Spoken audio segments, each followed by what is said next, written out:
Livro de 2 Crônicas, capítulos 27 a 30. Jotão tinha 25 anos quando começou a reinar e reinou em Jerusalém por 16 anos. Sua mãe se chamava Jerusa e era filha de Zadok. Jotão fez o que era certo aos olhos do Senhor como seu pai Uzias, mas não cometeu o pecado de entrar no templo do Senhor. Mesmo assim, o povo continuou com suas práticas perversas. Jotão reconstruiu a porta superior do templo do Senhor. Também realizou trabalhos extensos de reparo no muro sobre o Monte Ofel. Construiu cidades na região montanhosa de Judá e edificou fortalezas e torres nos bosques. Guerreou contra os amonitas e derrotou. Durante os 3 anos seguintes, recebeu deles um tributo anual de 3.500 quilos de prata, 10.000 cestas grandes de trigo e 10.000 cestos grandes de cevada. O rei Jotão se tornou poderoso porque teve o cuidado de viver em obediência ao Senhor seu Deus. Os demais acontecimentos do reinado de Jotão, incluindo suas guerras e outras atividades, estão registrados no livro dos reis de Israel e de Judá. Tinha 25 anos quando começou a reinar e reinou em Jerusalém por 16 anos. Quando Jotão morreu e se reuniu aos seus antepassados, foi sepultado na cidade de Davi. Seu filho Acás foi seu sucessor. Acás tinha 20 anos quando começou a reinar e reinou em Jerusalém por 16 anos. Ao contrário do seu antepassado Davi, não fez o que era certo aos olhos do Senhor. Em vez disso, seguiu o exemplo dos reis de Israel. Fez ídolos de metal para adorar Baal, queimou incenso no vale de Ben-Hinom e chegou a sacrificar os próprios filhos ao fogo. Desse modo, seguiu as práticas detestáveis das nações que o Senhor havia expulsado da terra diante dos israelitas. Ofereceu sacrifícios, queimou incenso nos santuários idólatras, nos montes e debaixo de toda a árvore verdejante. Por isso, o Senhor seu Deus entregou Acás nas mãos do rei da Síria, que o derrotou e levou muitos do seu povo para o exílio em Damasco. Também o entregou nas mãos do rei de Israel, que derrotou Acás e matou muitos dos seus soldados. Em um só dia, Peca, filho de Remalias, matou 120.000 soldados de Judá, todos guerreiros experientes, pois haviam abandonado o Senhor, o Deus dos seus antepassados. Então Zicre, um guerreiro de Efraim, matou Maazéias, filho do rei Azicrão, oficial encarregado do palácio do rei, e Eucana, o segundo no comando depois do rei. Os soldados de Israel capturaram 200.000 mulheres e crianças de Judá e tomaram enormes quantidades de despojos, que levaram para Samaria. Oded, profeta do Senhor, estava em Samaria quando o exército de Israel voltou. Saiu ao encontro deles e lhes disse: O Senhor, o Deus dos seus antepassados, está virado com Judá e o entregou em suas mãos, mas vocês foram longe demais e os mataram com fúria que chegou até aos céus. Agora pretendem escravizar esse povo de Judá e de Jerusalém. E quanto a seus próprios pecados contra o Senhor seu Deus? Ouçam-me e mandem de volta esses prisioneiros que vocês capturaram, pois são seus parentes. Tenham cuidado, pois a ira ardente do Senhor se voltou contra vocês. Então alguns dos líderes de Israel, Azarias, filho de Joanã, Berequias, filho de Mesilimote, Jeiquias, filho de Salum, e Amasa, filho de Adlai, confrontaram os homens que voltavam da batalha. Não tragam os prisioneiros para cá, disseram. Se o fizerem, aumentaremos nossos pecados e nossa culpa diante do Senhor. Nossa culpa já é grande e a ira ardente do Senhor se voltou contra Israel. Então os guerreiros libertaram os prisioneiros e colocaram os despojos diante dos líderes do povo. Os 4 homens já mencionados por nome vieram à frente e deram roupas dos despojos aos presos que estavam nus. Vestiram-nos, deram-lhes sandálias, providenciaram comida e bebida para eles e aplicaram bálsamo sobre seus ferimentos. Puseram sobre jumentos aqueles que estavam fracos e levaram todos os prisioneiros de volta para seu povo em Jericó, a cidade das palmeiras. Depois voltaram para Samaria. Nessa época, o rei Acás pediu ajuda ao rei da Síria. Os exércitos de Edom tinham invadido Judá outra vez e levado prisioneiros. Os filisteus haviam atacado cidades nas colinas de Judá e no Neguebe. Conquistaram e ocuparam Bet-Semes, Aijalon e Gederote, além de Socó, Timna e Ginzo, com seus povoados. O Senhor humilhou Judá por causa de Acás, rei de Judá, pois ele havia incentivado o povo a pecar e havia sido inteiramente infiel ao Senhor. Quando Tiglat-Pileser, rei da Síria, chegou, atacou Acaz em vez de ajudá-lo. Acaz tomou objetos de valor do templo do Senhor, do palácio real e das casas dos seus oficiais e os entregou ao rei da Síria como tributo, mas de nada adiantou. Mesmo nesse tempo de grande dificuldade, o rei Acaz foi ainda mais infiel ao Senhor. Ofereceu sacrifícios aos deuses de Damasco que o haviam derrotado, pois disse: visto que esses deuses ajudaram o rei da Síria, também me ajudarão se eu lhes oferecer sacrifícios. Em vez disso, porém, eles foram a causa da sua ruína e da ruína de todo Judá. Acaz pegou os utensílios do templo de Deus e os despedaçou. Trancou as portas do templo do Senhor para que ninguém pudesse adorar ali, fez altares idólatras em cada esquina de Jerusalém, colocou santuários idólatras em todas as cidades de Judá para queimar incensos a outros deuses e com isso provocou a ira do Senhor, o Deus dos seus antepassados. Os demais acontecimentos do reinado de Acaz e tudo o que ele fez, do início ao fim, estão registrados no livro dos reis de Judá e de Israel. Quando Acaz morreu e se reuniu a seus antepassados, foi sepultado em Jerusalém, mas não no cemitério dos reis de Judá. Seu filho Ezequias foi seu sucessor. Ezequias tinha 25 anos quando começou a reinar e reinou em Jerusalém por 29 anos. Sua mãe se chamava Abia e era filha de Zacarias. Fez o que era certo aos olhos do Senhor, como seu antepassado Davi. Logo no primeiro mês do primeiro ano do seu reinado, Ezequias reabriu as portas do templo do Senhor e as consertou. Mandou chamar os sacerdotes e os levitas para se encontrarem com ele na praça do lado leste do templo.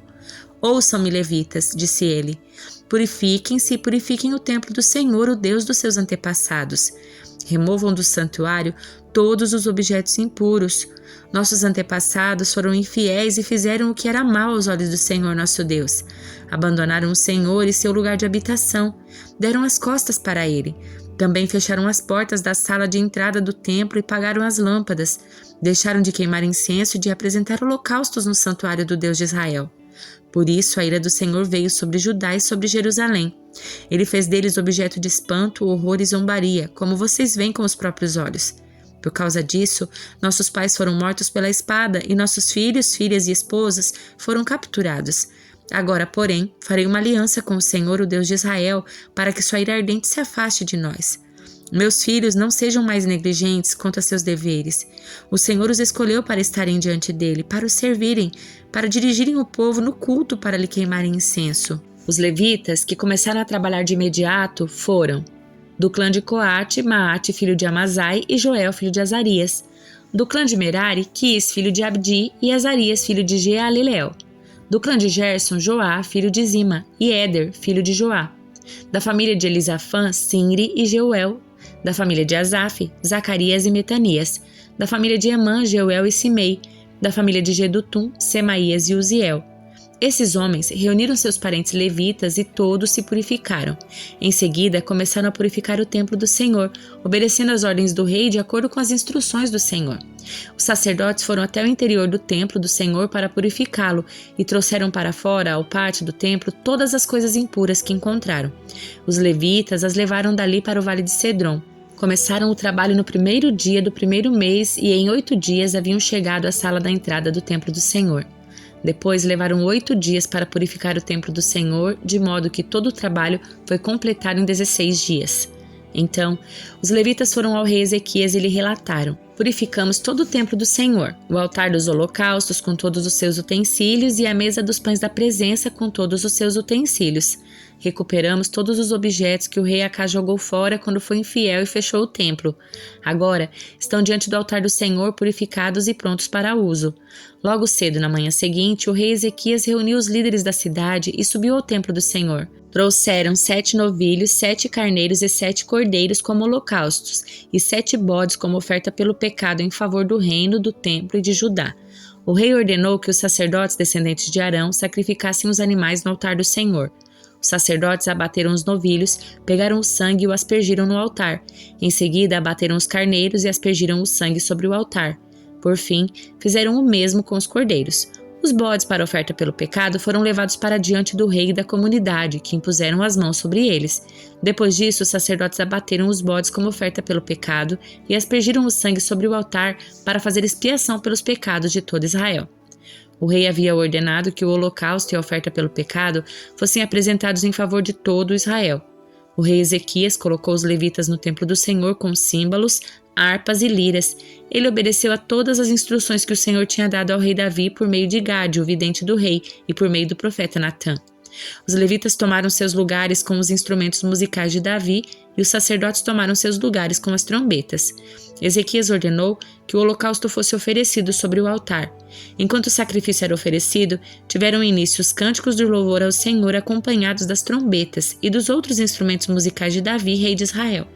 Toda a comunidade adorou ao som dos cânticos dos músicos e do toque das trombetas, até que terminaram todos os holocaustos. Em seguida, o rei e todos ali presentes se prostraram em adoração. O rei Ezequias e os oficiais ordenaram aos levitas que louvassem o Senhor com cânticos escritos por Davi e pelo vidente Asaf. Eles o louvaram com alegria e se prostraram em adoração. Então Ezequias declarou: Agora que vocês se consagraram ao Senhor, tragam seus sacrifícios e ofertas de gratidão ao templo do Senhor. E a comunidade trouxe sacrifícios e ofertas de gratidão, e alguns, voluntariamente, também trouxeram holocaustos. No total, a comunidade ofereceu ao Senhor 70 novilhos, 100 carneiros e 200 cordeiros como holocaustos. Também trouxeram 600 bois e 3.000 ovelhas como ofertas consagradas. Não havia, porém, sacerdotes em número suficiente para preparar todos os holocaustos. Então, seus parentes, os levitas, os ajudaram até que o trabalho fosse concluído e mais sacerdotes fossem purificados, pois os levitas haviam respondido mais depressa que os sacerdotes à ordem para se purificarem. Houve grande quantidade de holocaustos, além das ofertas derramadas que os acompanhavam e da gordura das muitas ofertas de paz. Assim, o templo do Senhor foi restaurado para o culto. Ezequias e todo o povo se alegraram com o que Deus havia feito pelo povo, pois tudo foi realizado sem demora. O rei Ezequias enviou uma mensagem a todo Israel e Judá e escreveu cartas para o povo de Efraim e Manassés. Convidou todos a virem ao templo do Senhor em Jerusalém para celebrar a Páscoa do Senhor, o Deus de Israel. O rei, seus oficiais e toda a comunidade de Jerusalém decidiram celebrar a Páscoa um mês depois da data estabelecida. Não conseguiram celebrá-la na data prescrita, porque não havia como purificar sacerdotes em número suficiente até esse dia, e o povo ainda não tinha se reunido em Jerusalém. Esse plano para celebrar a Páscoa pareceu bom ao rei e toda a comunidade. Assim, fizeram uma proclamação em todo Israel, desde Berseba ao sul até Dan ao norte, convidando todos a virem a Jerusalém para celebrar a Páscoa do Senhor, o Deus de Israel. Fazia tempo que essa festa não era celebrada por um grande número de pessoas, como a lei exigia. Por ordem do rei, mensageiros foram enviados a todo Israel e Judá.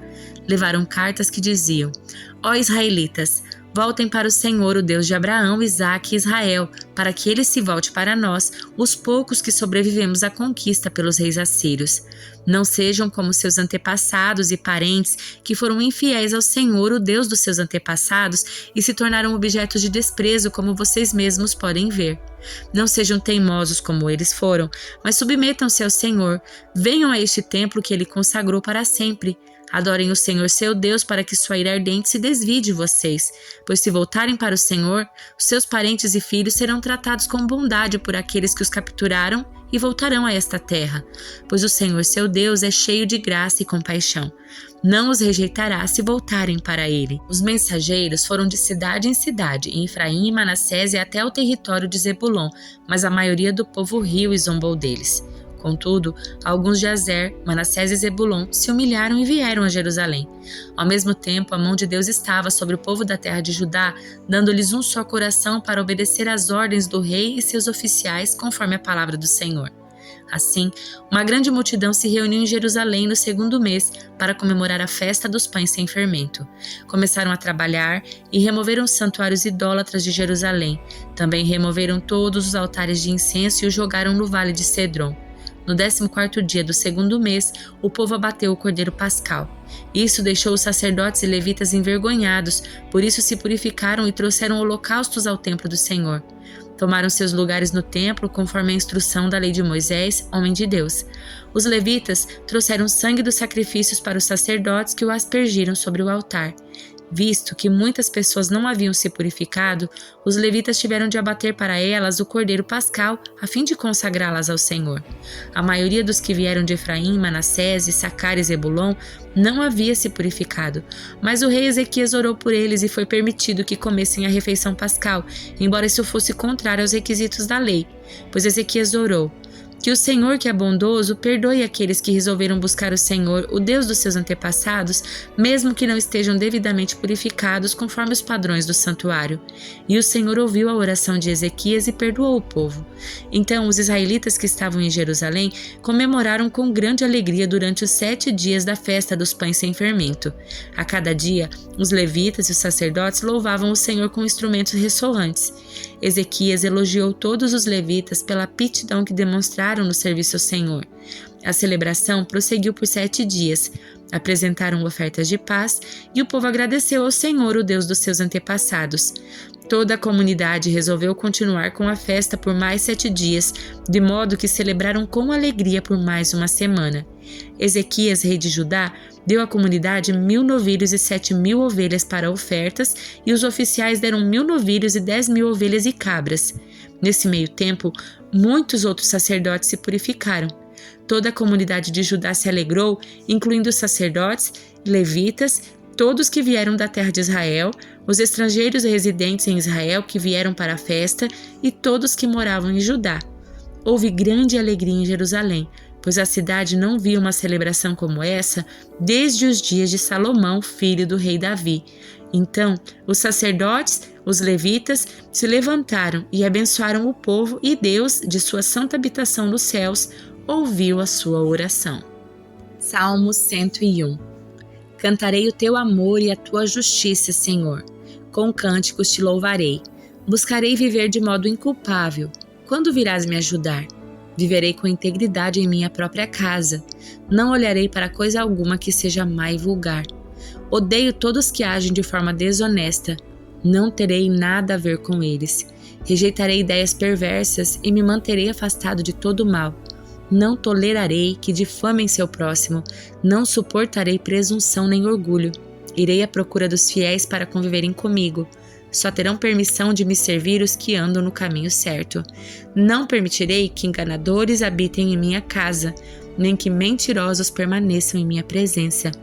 Minha tarefa diária será acabar com os perversos e expulsar da cidade do Senhor os que praticam o mal. Segunda carta a Timóteo, capítulo 4. Eu lhes digo solenemente na presença de Deus e de Cristo Jesus que um dia julgará os vivos e os mortos quando vier para estabelecer seu reino. Pregue a palavra, esteja preparado, quer a ocasião seja favorável, quer não. Corrija, repreenda e encoraje com paciência e bom ensino. Pois virá um tempo em que as pessoas já não escutarão o ensino verdadeiro, seguirão os próprios desejos e buscarão mestres que lhes digam apenas aquilo que agrada a seus ouvidos. Rejeitarão a verdade e correrão atrás de mitos. Você, porém, deve manter a sobriedade em todas as situações. Não tenha medo de sofrer. Trabalhe para anunciar as boas novas e realize todo o ministério que lhe foi confiado. Quanto a mim, minha vida já foi derramada como oferta para Deus.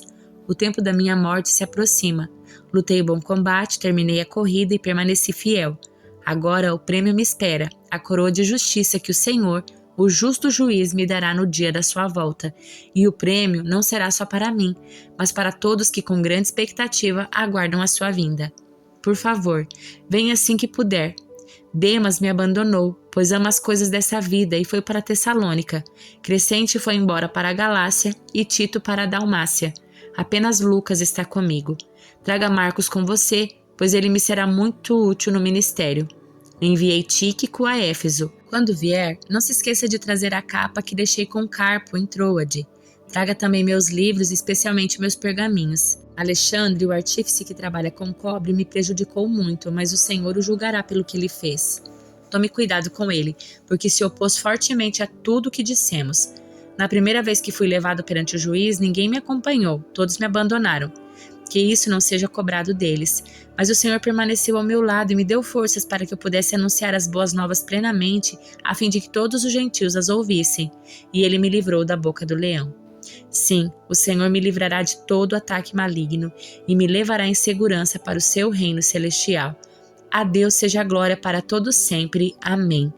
Envie minhas saudações a Priscila e a Áquila e a família de Onesíforo. Erasto ficou em Corinto e deixei Trófimo doente em Mileto. Faça tudo o possível para estar aqui antes do inverno. Eubulo lhe manda lembranças, e também Prudente, Lino, Cláudia e todos os irmãos. Que o Senhor esteja com seu espírito e que a graça esteja com todos vocês.